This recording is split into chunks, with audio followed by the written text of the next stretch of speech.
ಫ್ಯಾಕ್ಟ್ಸ್ಗೆ ತಮಗೆಲ್ಲರಿಗೂ ಸ್ವಾಗತ. ಸೋಮವಾರ ರಿಪಬ್ಲಿಕ್ ಡೇ ರಜೆ ಮುಗಿಸ್ಕೊಂಡು ಇವತ್ತು ಮಾರ್ಕೆಟ್ ಓಪನ್ ಆಗಿತ್ತು. ಆದರೆ ಗ್ಲೋಬಲ್ ಮಾರ್ಕೆಟ್ ಎಲ್ಲ ನಿನ್ನೆ ಓಪನ್ ಆಗಿತ್ತು. ಏನು ಚೇಂಜಸ್ ಆಗಿದೆ ಅಂತ ನೋಡಿದ್ರೆ ಕಮಾಡಿಟಿನಲ್ಲಿ ಮತ್ತೆ ಎಲ್ಲ ಬ್ಲಾಸ್ಟ್ ಆಗಿದೆ. ಐ ಥಿಂಕ್ ಬೆಳ್ಳಿ ಒಂದೇ ದಿನದಲ್ಲಿ 25,000ಕ್ಕಿಂತಲೂ ಜಾಸ್ತಿ ಮೇಲ್ಗಡೆ ಹೋಗಿ $110 ಕೂಡ ಬ್ರೀಚ್ ಆಗಿ ಹೋಗಿತ್ತು. ಆ ಮಟ್ಟಿನ ಯಾವುದು ಹಿಸ್ಟಾರಿಕಲಿ $100 ರೀಚ್ ಆಗಿರಲಿಲ್ಲ ಒಂದು ಔನ್ಸಿಗೆ. 31 ಗ್ರಾಮ್, 31 ಚಿಲ್ಲರೆ, 31.2 ಗ್ರಾಮ್, 32 ಗ್ರಾಮ್ ಅನ್ಕೋಬೋದು ನಾವು. ಆ ಲೆವೆಲ್ಗೆ ರೀಚ್ ಆಗಿದೆ. ಗೋಲ್ಡ್ ಕೂಡ ಸಾರ್ವಕಾಲಿಕ ದಾಖಲೆಯನ್ನು ಬರೆದಿದೆ. ಕಾರಣ ಅನಿಶ್ಚಿತತೆಗಳು ಮುಂದುವರೆದಿರೋದು. ಅಮೆರಿಕನ್ ಒಂದು ಏನು ನೇವಿ ಇದೆ ಅದು ಇರಾನ್ ಕಡೆಗೆ ಹೋಗ್ತಾ ಇದೆ, ಇಸ್ರೇಲ್ ಕೂಡ ರೆಡಿ ಆಗ್ತಾ ಇದೆ, ಈ ಥರದ್ದೆಲ್ಲ ಬಂದಿತ್ತು. ಇದ್ರ ಮಧ್ಯದಲ್ಲಿ ಈ ಥರ ಸಿಚುಯೇಷನ್ನು ಮುಂದುವರೆದಿದೆ. ಆದರೆ ಒಂದಿಷ್ಟು ಪಾಸಿಟಿವ್ ನ್ಯೂಸ್ಗಳು ಕೂಡ ಬಂದಿದೆ. ಒಂದಿಷ್ಟು ಡೇಟಾ ಹೊರಗಡೆ ಬಂದಿತ್ತು. 2100ರಷ್ಟೊತ್ತಿಗೆ ಚೈನಾನೂ ಕೂಡ ಹಿಂದಿಕ್ಕಿ ಭಾರತ ಗ್ಲೋಬಲ್ ಪರವಾಗಂಥ ಸಾಧ್ಯತೆ ಇದೆ. ಯಾವಾಗ 2100 ಅಂದರೆ ಇನ್ನೂ 70-75 ವರ್ಷ ಇದೆ. ಬಟ್ 2060 ಅಮೆರಿಕಕ್ಕಿಂತಲೂ ಜಾಸ್ತಿ ಆಗುತ್ತೆ ಅಂತ ಆ ಡೇಟಾ ಹೇಳಿತ್ತು. ನೋಡೋಣ ಅದೆಲ್ಲ ಆಗುತ್ತೆ ಏನು ಕತೆ ಅನ್ನೋದು ಗೊತ್ತಿಲ್ಲ. ಇದ್ರ ಮಧ್ಯದಲ್ಲಿ ಮಚ್ ಆ್ಯಂಟಿಸಿಪೇಟೆಡ್, ಎಲ್ಲರೂ ಕಾಯ್ತಿದ್ದಂತಹ ಒಂದು ಮದರ್ ಆಫ್ ಆಲ್ ಡೀಲ್ಸ್ ಅಂತ ಇಲ್ಲಿ ಮಿನಿಸ್ಟರ್ ಪಿಯೂಷ್ ಗೋಯಲ್ ಇವರು ಹೇಳ್ಕೊತಾ ಇದ್ರು. ಅಲ್ಲಿ ಯುರೋಪಿಯನ್ ಏನು ಪ್ರೆಸಿಡೆಂಟ್ ನೋಡಿ, ಮೆಸೇಜ್ ಪಾಸ್ ಆಗೋದು ಅನ್ನೋದು ಒಂದು ಇಂಪಾರ್ಟೆಂಟ್ ಆಗ್ತಾ ಹೋಗುತ್ತೆ. ಈ ಸಲ ರಿಪಬ್ಲಿಕ್ ಡೇಗೆ ಚೀಫ್ ಗೆಸ್ಟ್ ಆಗಿ ಅವರೇ ಬಂದಿದ್ರಲ್ವ, ಯುರೋಪಿಯನ್ ಯೂನಿಯನ್. ನಿನ್ನೆನೇ ಎಲ್ಲರಿಗೂ ಕೌತುಕ ಇತ್ತು, ನಿನ್ನೆನೇ ಅನೌನ್ಸ್ ಆಗ್ಬೋದೇನೋ ಡೀಲು ಅಂತ. ಅವರು ಟ್ವೀಟ್ ಕೂಡ ಮಾಡಿದ್ರು ಯುರೋಪಿಯನ್ ಪ್ರೆಸಿಡೆಂಟು. ಬಟ್ ನಿನ್ನೆ ಅನೌನ್ಸ್ ಮಾಡಿಲ್ಲ. ನಿನ್ನೆ ಮಾತುಕತೆ ಎಲ್ಲ ಮುಗಿಸ್ಬಿಟ್ಟು ಇವತ್ತು ಆ ಟ್ರೇಡ್ ಡೀಲ್ನ ಅನೌನ್ಸ್ ಮಾಡಿದ್ದಾರೆ. ಸುಮಾರು ಒಂದು second largest economy, 4th largest GDP ಇನ್ವೈಸ್ ನೋಡೋದಾದರೆ ಅವರಿಬ್ಬರು ಡೀಲ್ ಮಾಡ್ಕೊತಾ ಇರೋಂಥದ್ದು. ಇದು ಗ್ಲೋಬಲ್ ಆಕ್ಸಿಸ್ಸಿಗೆ, ಎಕ್ಸ್ಪೋರ್ಟ್ಗಳಿಗೆ ಅಮೆರಿಕ ಏನು ಟ್ಯಾರಿಫ್ ಅಂತ ಹಾಕ್ತಾಯಿದೆ ಇದನ್ನು ಬೈಪಾಸ್ ಮಾಡ್ಕೊಂಡು ಇನ್ನೊಂದು ತಮ್ಮದೇ ದಾರಿ ಮಾಡ್ಕೊಳಕ್ಕೆ ಒಳ್ಳೆಯ ಒಂದು ದಾರಿ ಅಂತ ಇದು ವಿಶ್ಲೇಷಣೆ ಬರ್ತಾ ಇದೆ. ಜೊತೆಗೆ ಇಂಡಿಯಾ ಮಾತಾಡೋಕ್ಕೆ ರೆಡಿ ಇಲ್ಲ, ಆಲ್ರೆಡಿ ಇದ್ದಾರೆ, ಇಂಡಿಯಾದವ್ರು ಕಾಲ್ ಮಾಡಿಲ್ಲ, ಹಾಗೆ ಹೇಗೆ ಅಂತಿತ್ತಲ್ಲ, ಅದಕ್ಕೂ ಒಂದಿಷ್ಟು ಲೀಕ್ಗಳಾಗಿತ್ತು, ಆಡಿಯೋ ಲೀಕು ಮತ್ತೊಂದೆಲ್ಲ. ಏನು ಅಲ್ಲಿರೋರು ವ್ಯಾನ್ಸು, ಟ್ರಂಪು ಅವರು ತಮ್ಮ ಅಹಂಕಾರ ಅಥವಾ ಈಗೋ ದೃಷ್ಟಿಯಿಂದ ಮಾತುಕತೆಗೆ ಒಪ್ಪಿಲ್ಲ ಈ ಥರ ಅಂತೆಲ್ಲ ಕೂಡ ಡೇಟಾ ಬಂದಿತ್ತು. ಸೊ ಇಂಡಿಯನ್ ಮಾರ್ಕೆಟ್ ಅದೆಲ್ಲದ ಕಾರಣದಿಂದಾಗಿ ಇವತ್ತು ಸ್ವಲ್ಪ ಪಾಸಿಟಿವ್ ಆಗಿ ರಿಯಾಕ್ಟ್ ಮಾಡಿದೆ. ಅದಾನಿ ಸುದ್ದಿ ಲಾಸ್ಟ್ ವೀಕು ಟ್ರಬಲ್ ಆಗಿತ್ತು, ಅವರು ಇಲ್ಲ ಹಾಗೆ ಹೀಗೆ ಅಂತ ಹೇಳಿದರು. ಸೊ ಇವತ್ತು ಅದು ಏನು ಬಿದ್ದಿತ್ತೋ ಅದರಲ್ಲಿ ಒಂದಿಷ್ಟನ್ನ ರಿಕವರ್ ಮಾಡ್ಕೊಂಡಿದೆ. ಸೊ ಹಾಗಾಗಿ ಅದಾನಿ ಎಂಟರ್ಪ್ರೈಸಸ್ ಇವತ್ತು 5% ಅಪ್ಕೊಂಡು ಬಂದಿರೋದ್ರ ಮೂಲಕ ನಿಫ್ಟಿ 50ಯ ಟಾಪ್ ಗೆನ್ನರ್ ಆಗಿತ್ತು. ಆಕ್ಸಿಸ್ ಬ್ಯಾಂಕಿಂದು ತುಂಬ ಒಳ್ಳೆ ರಿಸಲ್ಟ್ಸ್ ಬಂದಿತ್ತು, ಅರ್ನಿಂಗ್ಸಲ್ಲಾಗಲಿ ಪ್ರಾಫಿಟಲ್ಲಾಗಲಿ ಎಲ್ಲದರಲ್ಲೂ ಕೂಡ. ಹಾಗಾಗಿ ಆಕ್ಸಿಸ್ ಬ್ಯಾಂಕು ಕೂಡ ಇವತ್ತು 4.59% ಅಪ್ಕೊಂಡು ಬಂದಿದೆ. JSW ಸ್ಟೀಲಲ್ಲಿ 4.44% ಅಪ್ಕೊಂಡು ಬಂದಿತ್ತು. ಅದಾನಿ ಪೋರ್ಟ್ಸಲ್ಲಿ 4% ಅಪ್ಕೊಂಡು ಬಂದಿತ್ತು. ಟಾಪ್ ಲೂಸರ್ ಅಂದರೆ ಇವತ್ತು ಮಹೀಂದ್ರಾ ಆ್ಯಂಡ್ ಮಹೀಂದ್ರಾ ಅಂತ ಕಾಣಿಸುತ್ತೆ. 4.23% ಕರೆಕ್ಷನ್ ಬಂದಿದೆ. ಏಷ್ಯನ್ ಪೇಂಟ್ಸ್ದು ಇವತ್ತು ರಿಸಲ್ಟ್ಸ್ ಇತ್ತು, 3% ಕರೆಕ್ಷನ್ ಆಗಿದೆ. ಮಹೀಂದ್ರಾ ಆ್ಯಂಡ್ ಮಹೀಂದ್ರಾದು ರಿಸಲ್ಟ್ಸ್ ಇತ್ತು, ನಾನು ನೋಡಿಲ್ಲ. ಕೋಟಕ್ ಬ್ಯಾಂಕು ಕೂಡ 3% ಕರೆಕ್ಷನ್ ಆಗಿದೆ. ಸೊ ಇವತ್ತು ಕೂಡ ಶಾರ್ಪಾಗಿ ಕರೆಕ್ಷನ್ ಆಗಿರುವಂಥ ಸ್ಟಾಕ್ಗಳಿದೆ. ಆದರೆ ಓವರಾಲ್ ಚಿತ್ರಣ ಅಂತ ನೋಡೋದಾದರೆ ಬೆಟರ್ ಆಗಿ ಕಾಣಿಸ್ತಾ ಇದೆ ಒಂದು ಕ್ಲೋಸಿಂಗ್ ಆಗಿರುವಂಥದ್ದು. ಅದೇ ರೀತಿಯಾಗಿ ನಿಫ್ಟಿ ನೆಕ್ಸ್ಟ್ 50 ಅಂತ ನೋಡ್ತಾ ಬರೋದಾದ್ರೂ ಕೂಡ ಹಿಂದೂಸ್ತಾನ್ ಜಿಂಕ್ ಆ್ಯಸ್ ಯೂಶುವಲ್ ಬೆಳ್ಳಿ ಮೇಲೆ ಹೋಗ್ತಾ ಇದೆ, ಇದು ಮೇಲೆ ಹೋಗ್ತಾ ಇದೆ.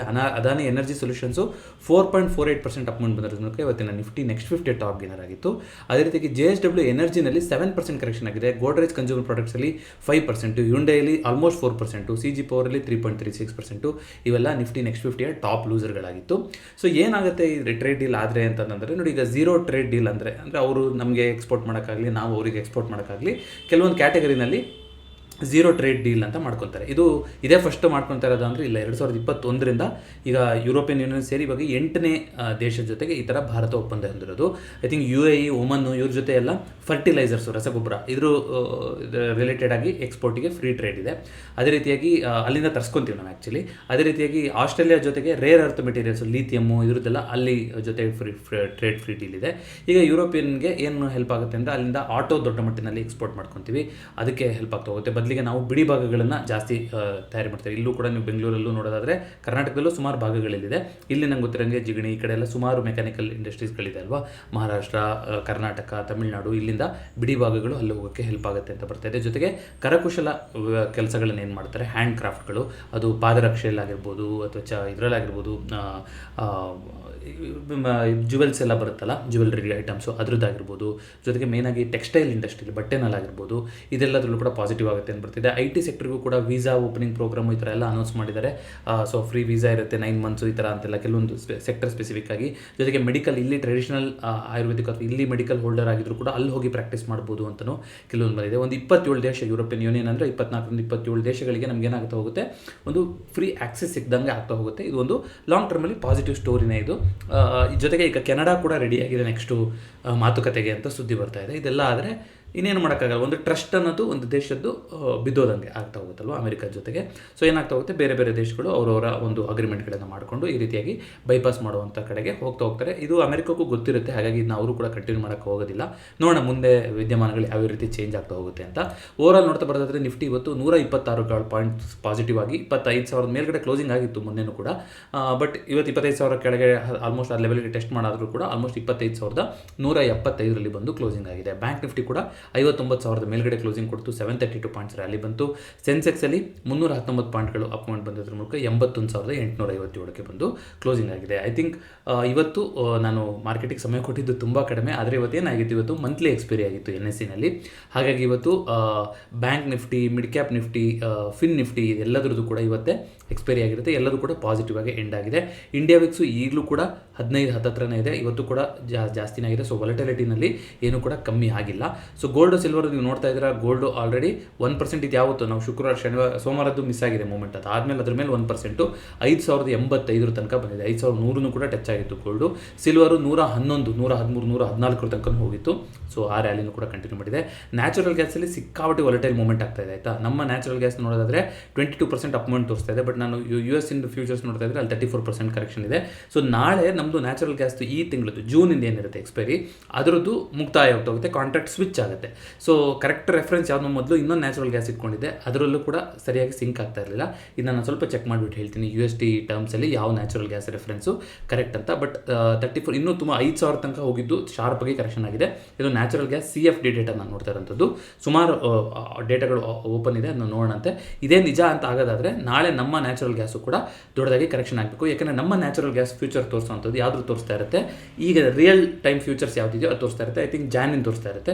ಜಾನ್ವರಿದು ನಾಳೆ ಕಾಂಟ್ರಾಕ್ಟ್ ಮುಗ್ದೋಗುತ್ತೆ ಅವ್ರದ್ದು. ಸೊ ಫೆಬ್ರವರಿ ಕಾಂಟ್ರಾಕ್ಟ್ ಬಂದಾಗ ಅದು ಎಷ್ಟಿರುತ್ತೋ ಅಷ್ಟಕ್ಕೆ ಅಡ್ಜಸ್ಟ್ ಆಗುತ್ತೆ. ಐ ಥಿಂಕ್ ಫೆಬ್ರವರಿ ಫ್ಯೂಚರ್ಸ್ ನಾನು ನೋಡಿದಾಗ 350, 360 ಆಸ್ಪಾಸಲ್ಲಿ ನಡೀತಾ ಇತ್ತು. ಇದು ನೋಡಿ 585 ತೋರಿಸ್ತಾ ಇದೆ. ಹಾಗಾದರೆ ಏನಾಗುತ್ತೆ, ನಮ್ಮದು ಕೂಡ ಅಷ್ಟೇ ದೊಡ್ಡ ಕರೆಕ್ಷನ್ ಆಗಬೇಕು. ನಾಳೆ ಅದು ಅಡ್ಜಸ್ಟ್ ಆದಾಗ ಗೊತ್ತಾಗ್ತಾ ಹೋಗುತ್ತೆ. ನಾನು USD ಟರ್ಮ್ಸಿಂದು ಚೆಕ್ ಮಾಡಿಬಿಟ್ಟು ಹೇಳ್ತೀನಿ. ಅದೇ ರೀತಿ ಕಾಪರು 1,310 ನಡೀತಾ ಇದೆ. USD INR 92.10 ಬಂದಿತ್ತು. ಬಿಟ್ಕಾಯಿನಲ್ಲಿ 87,000 ಚಿಲ್ಲರೆಯಲ್ಲಿ ನಡೀತಾ ಇದೆ. ಕ್ರೂಡು 5,600 ಮೇಲ್ಗಡೆ ಕ್ರಾಸ್ ಆಗಿ ಎಲ್ಲ ಹೋಗಿತ್ತು. ಮತ್ತು ಕ್ರೂಡಲ್ಲೂ ಕೂಡ ಇವತ್ತು ಒಂದು ಕರೆಕ್ಷನ್ ಆಗಿದೆ. 5,583 ನಡೀತಾ ಇದೆ. ಸೊ ಓವರಾಲ್ ಇವತ್ತು ನಾವು ನೋಡ್ತಾ ಬರೋದಾದರೆ ಲಿಸ್ಟೆಡ್ IPOಗಳು ಅಂತ ನೋಡಿದ್ರೆ ಯಾವುದು ಭಾರತ್ ಕೋಕಿಂಗ್ IPO ಮೊನ್ನೆ ಏನೋ ದೊಡ್ಡದಾಗಿ ಕರೆಕ್ಷನ್ ಆಯಿತು ಅಂತ ಕೇಳ್ಪಟ್ಟೆ. 23:45ಕ್ಕೆ ಓಪನಿಂಗ್ ಏನಾಗಿದೆ, ಇನ್ನೂ ಮೇಲ್ಗಡೆ ಹೋಗಿತ್ತಂತೆ. ಅದಾದಮೇಲೆ ಈಗ 37ಕ್ಕೆ ಬಂದು ಕ್ಲೋಸಿಂಗ್ ಆಗಿದೆ. ಸ್ಟಿಲ್ ಪಾಸಿಟಿವ್ ಯಾರು ಪಾರ್ಟಿಸಿಪೇಟ್ ಮಾಡಿದರೆ IPOನಲ್ಲಿ ಅವರಿಗೆ ಪಾಸಿಟಿವ್ ರಿಟರ್ನ್ಸೇ ಕೊಟ್ಟಿರುತ್ತೆ.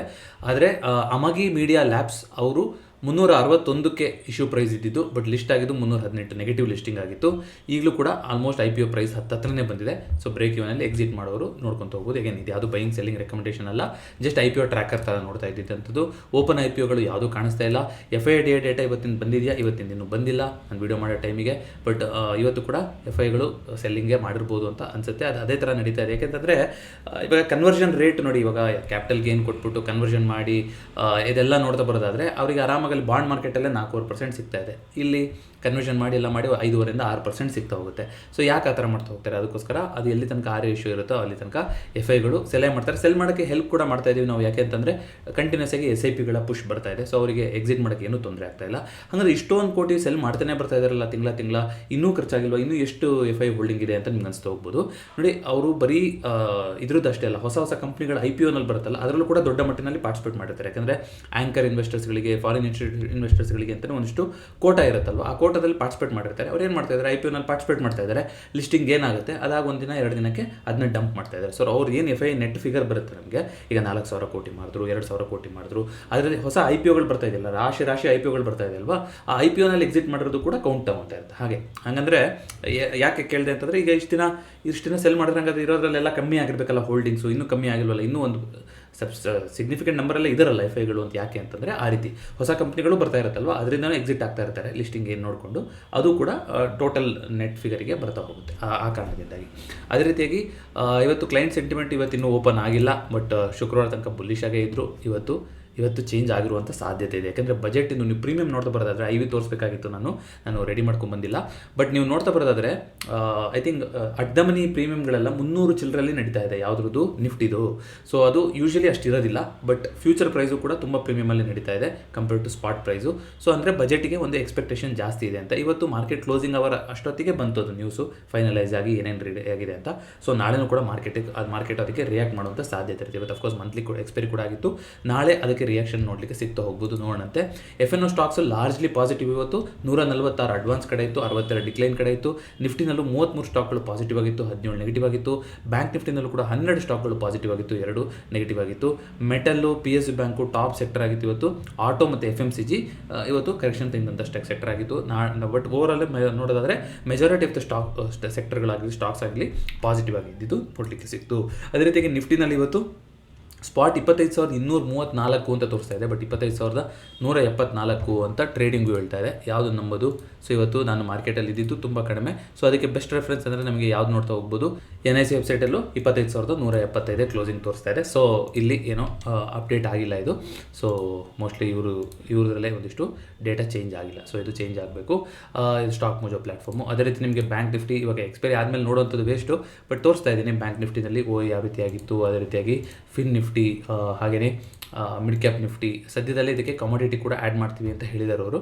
ಸೊ ಸದ್ಯಕ್ಕೆ ಈ ಇಂಡೆಕ್ಸ್ಗಳು ಜೊತೆಗೆ ಒಂದಿಷ್ಟು ಸ್ಟಾಕ್ಸ್ಗಳು ನಿಮಗೆ ಸಿಗ್ತಾ ಹೋಗುತ್ತೆ. ಸೊ ನಾಳೆ ಏನೂ ಇಲ್ಲ, ನಾಡಿದ್ದು ಸೆನ್ಸೆಕ್ಸಿನ ಎಕ್ಸ್ಪೈರಿ. ಸೊ ಸೆನ್ಸೆಕ್ಸ್ ಎಕ್ಸ್ಪೈರಿನಲ್ಲಿ 29 ಜನವರಿ ಸೆನ್ಸೆಕ್ಸ್ ಎಕ್ಸ್ಪೈರಿ ನೋಡೋದಾದರೆ ಅಂತ ಏನೋ ದೊಡ್ಡ ಪೊಸಿಷನ್ಗಳು ಬಿಲ್ಡಪ್ ಆಗಿಲ್ಲ. 83,000ದಲ್ಲಿ ರೆಸಿಸ್ಟೆನ್ಸ್ ಇರುವಂಥದ್ದು, ಅದೇ ಹೈಯೆಸ್ಟ್ OI ಆಗಿ ಕಾಣಿಸ್ತಾ ಇದೆ. ನಾಳೆ ಚೇಂಜಸ್ ಆಗುವಂಥ ಸಾಧ್ಯತೆ ಕೂಡ ಇದೆ. ಸೊ T-1 ಡೇ ಆಗಿರುತ್ತೆ ನಾಳೆ.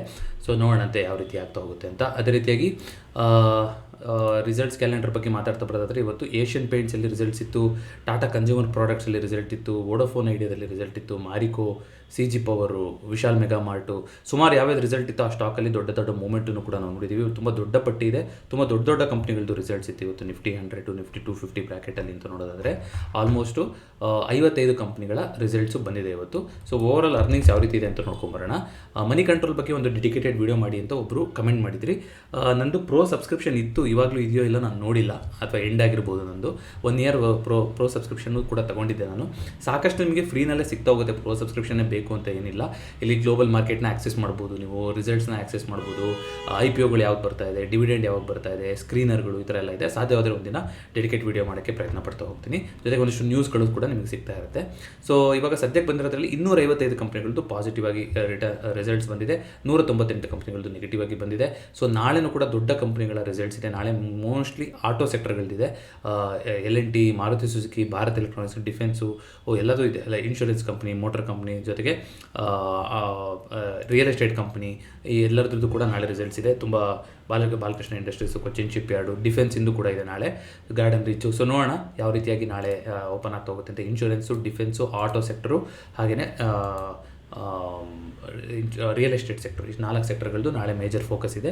ಸೊ ಇದಿಷ್ಟು ಇವತ್ತಿನ ಫಿನ್ ಫ್ಯಾಕ್ಟ್ಸ್ ಆಗಿತ್ತು. ಇದನ್ನು ಬಿಟ್ಟು ಬೇರೆ ಏನು ಸುದ್ದಿ ಅಂತ ಕಾಣಿಸ್ತಾ ಇಲ್ಲ. Of course gold silver all time ಹೈಯಲ್ಲಿ ಇದೆ. ಸೊ ಎಲ್ಲಿ ತನಕ ಹೋಗುತ್ತೆ ಅಂತ ನೋಡೋಣ. ಎಲ್ಲಿ ತನಕ ಒಂದು ಟ್ರೇಡ್ ಕ್ಲಾರಿಟಿ ಅಂತ ಬರೋದಿಲ್ಲ, ಅಥವಾ ಒಂದು ಯುದ್ಧದ ಸಿಚುವೇಶನ್ ಕಮ್ಮಿ ಆಗೋದಿಲ್ವೋ ಅಲ್ಲಿ ತನಕ ಸೇಫ್ ಹ್ಯಾವ್ ಅನ್ ಇನ್ವೆಸ್ಟ್ಮೆಂಟ್ ಅಂತ ಅದು ಮುಂದುವರಿತಾನೆ ಇರುತ್ತೆ. ಆದರೆ ತುಂಬ ಒಂದು ದೊಡ್ಡ ಲೆವೆಲ್ನ ತಲುಪಿಬಿಟ್ಟಿದೆ. ಸೊ ಮೊದಲಿನೂ ಹೇಳ್ತಾ ಬಂದಿದ್ದು ಅಷ್ಟೇ. ಈಗ ನಾನು ಸೆಬಿ ರಿಜಿಸ್ಟರ್ಡ್ ಇನ್ವೆಸ್ಟ್ಮೆಂಟ್ ಅಡ್ವೈಸರು ಅಲ್ಲ, ರಿಸರ್ಚ್ ಅನಲಿಸ್ಟು ಅಲ್ಲ. ನಿಮ್ಮ ಅನಾಲಿಸಿಸ್ನ ನೀವು ಮಾಡೋದು ವೆರಿ ಇಂಪಾರ್ಟೆಂಟ್. ಆದರೆ ಆಲ್ ಟೈಮ್ ಹೈಗಳಲ್ಲಿ ಜನರಲಿ ಯಾವುದೇ ಸ್ಟಾಕಲ್ಲಾಗಲಿ ಸೆಕ್ಟರ್ಗಾಗಲಿ ಇನ್ವೆಸ್ಟ್ ಮಾಡುವಂಥದ್ದು ಅಪಾಯಕಾರಿಯಾಗಿರುತ್ತೆ. ಎಸ್ಪೆಷಲಿ ತುಂಬ ಕಮ್ಮಿ ಸಮಯದಲ್ಲಿ ಒಂದು ಎಕ್ಸ್ಪೋನೆನ್ಷಿಯಲ್ ಮೂವ್ ಆದಾಗ. ಇದು ಕಮೋಡಿಟಿ ಮಾರ್ಕೆಟ್ ಎಸ್ಪೆಷಲಿ ತುಂಬ ಸಲ ಪ್ರೂವ್ ಮಾಡಿದೆ ಕೂಡ, ಅದು ಎಷ್ಟು ವೊಲಟೈಲ್ ಆಗಿರುತ್ತೆ ಅಂತ. ಹಾಗಾಗಿ ಆಲ್ರೆಡಿ ಹೋಲ್ಡ್ ಮಾಡಿರೋರು ಕಂಟಿನ್ಯೂ ಮಾಡಿ ರೈಡ್ನ, ಎಲ್ಲಿ ತನಕ ಹೋಗುತ್ತೋ ಅಲ್ಲಿ ತನಕ. ಆದರೆ ಹೊಸದಾಗಿ ಇನ್ವೆಸ್ಟ್ಮೆಂಟ್ ಮಾಡಬೇಕು ಅಂದ್ಕೊಂಡಿರೋರು ದಯವಿಟ್ಟು ಇನ್ನೊಂದ್ಸಲ ಯೋಚನೆ ಮಾಡಿ ಅಂತ ಕೇಳ್ಕೊತೀನಿ. ಮತ್ತೊಂದು ಫಿನ್ ಫ್ಯಾಕ್ಟ್ಸ್ನೊಂದಿಗೆ ಭೇಟಿಯಾಗೋಣ. ಎಲ್ರಿಗೂ ನಮಸ್ಕಾರ.